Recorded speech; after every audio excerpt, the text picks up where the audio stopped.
हे guys, welcome back to my new manufacturing vlog. हा vlog खूप ओल्ड आहे. जेव्हा मी कॉलेज सोडलं होतं, म्हणजे संपलं होतं कॉलेज, त्याच्यानंतर मी मॅन्युफॅक्चरिंगला न्यू जॉईनिंग केलं होतं. नंतर मी कॉन्स्टेबल त्याच्या खूप दिवसांनी जॉईनिंग केली. सिरियलमध्ये वगैरे ॲज अ डिझायनर म्हणून काम करायला लागले. पण त्याच्या आधी मी इथे जॉईनिंग केलं होतं. तर पहा कसं वाटतं. ऑफिसचं फुटेज मी घेतलं आहे तुमच्यासाठी, कारण मॅन्युफॅक्चरिंग होतं ते. म्हणजे बऱ्याच वेळी केलं मॅन्युफॅक्चरिंगला व्हिजिट, आणि याच्या आधी पण इथे मीटिंगला होते मी, पण त्यावेळेस नव्हतं केलं. आता जरा एक्सपिरियन्स आला, त्यांच्यासोबत राहिली आहे. सो म्यूटमध्ये केलं आहे, पण केलं आहे तुमच्यासाठी. आणि सरांनी पण विश केलं मला, हॅपी बर्थडे म्हणलं. थँक्यू. म्हणे शिवानी तुला काम लागलं बर्थडेच्या. नाही म्हणलं शिवानी स्वामी समर्थांचं इथं पण आपल्याला ओके मॅम, थँक्यू. म्हणे शिवानी बर्थडे दिवशी तुला काम लागलं. म्हटलं नाही सर, इट्स ओके, काय हरकत नाही आहे. चला कंटिन्यू करा ब्लॉग तुम्ही. आपण बघूयात दगडूशेठला जायचा प्रयत्न करूयात, आणि तसंच मग श्क्याव घरी. चलो बघू. आता नेक्स्ट वीकपासून त्यांनी मला जॉईनिंग दिली आहे ट्रेनिंगसाठी. बघू काय होतं काय नाही. बड्डेच्या दिवशी लक बाय चान्स लागला माझा चांगला, तर होप सो आपली मीटिंग पण बेस्ट झाली होईल, आणि जॉबचं पण वगैरे काम होईल. म्हणजे काय असेल ते सक्सेस देवा तुझ्या हातात आहे. आता भरोसा होती तुझ्या. सो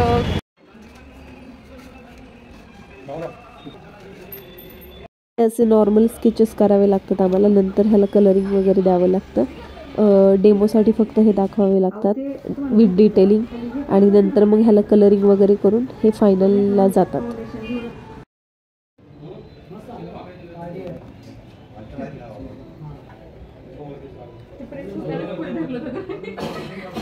हे असे फायनल झालेले आउटफिट कस्टमरला दाखवण्यासाठी किंवा डेमोसाठी हँगरला लावून ठेवले जातात. डेमोसाठी असतात हे. आणि ह्याचे एक पीस करून याचे एक पीस फायनल करून मग त्याचे अनेक पीस बनवले जातात.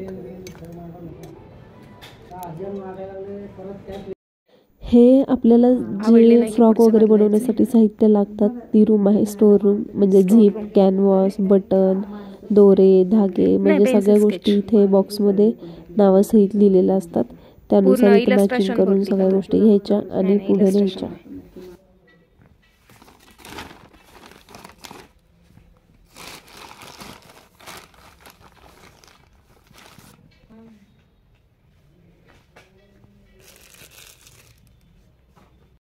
ही आमची आहे मशिनरी रूम. मोठा हॉल आहे हा. इथे मास्टर असतात. इथे मास्टर कटिंग करतात, स्टिचिंग करतात. प्रत्येकाला ते डिवाइड करून दिले जातं. नंतर प्रेस वगैरे करून बाजूला ठेवले जातात. आणि हे आहे थोडं वेस्टेज मटेरियल जे साईडला काढून ठेवलेलं आहे. हे आहे माझं ऑफिस. मागे आहेत माझ्या कप्पे, तिथे पण स्टॉक असतो. आणि पुढे माझा टेबल आणि माझा PC होता जिथे मी काम करते. पर्सनल माझा PC होता तो. पर्सनली आम्ही यूज करायचं असतं, पर्सनली इथं काम करायचं असतं. आणि ह्या बाकीच्या गोष्टी होत्या. असं होतं माझं सेटलमेंट. नेमकी लाईट गेली होती आणि मी शूट करत होते, त्यातच मी हे शूट घेतलं आहे. आउटफिट वगैरे हे असे आहेत इथले.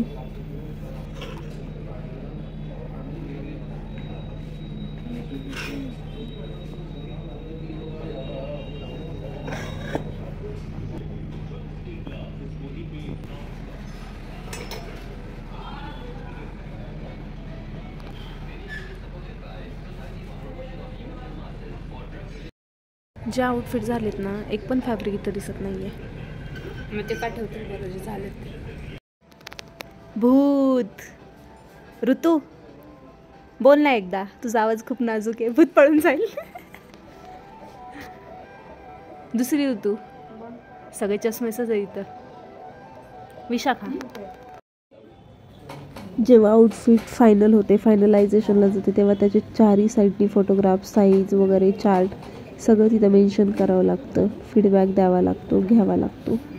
हे साईज चार्ट आहे. सांगते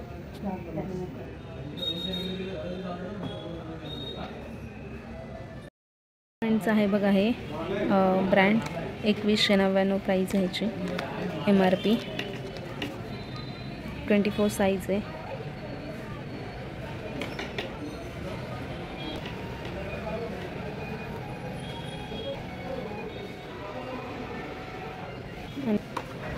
हा पण ब्रँडच आहे.